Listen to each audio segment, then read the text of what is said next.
আমি এই সংক্রান্ত আপনাদের কাছে কেন আমরা বিস্তারিত তথ্য সংগ্রহ করছি, আমি এর আগে ওই রাকিবুল শেখের কথা বলেছিলাম। এই কেসে অনেক বড় পর্দা ফাঁস হয়েছে। Baharampur PS case number 843/2026। এখানে এখনো পর্যন্ত 22টা ফলস অ্যাকাউন্ট পাওয়া গেছে, যেখান থেকে মহিলারা নয় পুরুষরা লক্ষ্মীর ভাণ্ডারের টাকা নিচ্ছে, এবং এটা অনেক বড় সংখ্যা হবে। এবং যত এটা আরও আমরা তদন্তের গতি পুলিশকে বাড়াতে বলেছি। 22টা অ্যাকাউন্টের মধ্যে 1 account is linked to Rakibul Sheikh.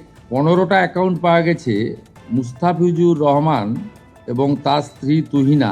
এরা 15টা অ্যাকাউন্ট চালাচ্ছেন লক্ষ্মীর ভাণ্ডারে। 6টা অ্যাকাউন্ট পাওয়া গেছে তারিকুল রহমানের।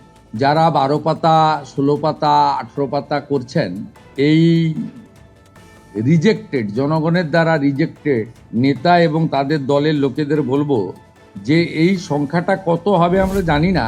অবৈধ অনুপ্রবেশকারীরা তো পাচ্ছেন, তার সাথে সাথে হাজার হাজার তৃণমূল কংগ্রেসের নেতা যারা মহিলা নন বা এই কর্মসূচির আওতায় আসেন না, তারা লক্ষ্মীর ভাণ্ডার লুট করেছেন।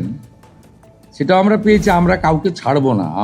আমি ডিজিপিকে বলেছি সিট গঠন করতে, এবং যেহেতু মানিটারি ডিফলকেশন আছে, মানি লন্ডারিংয়েও এদের কেসকে ট্রান্সফার করার জন্য আমরা ডাইরেকশন দিয়েছি।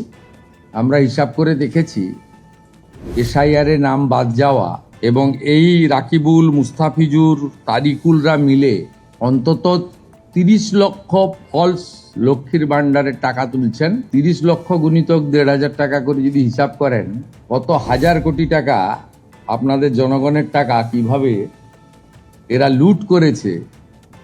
এই লুটেরাদের পার্টি, এটা তার প্রমাণ।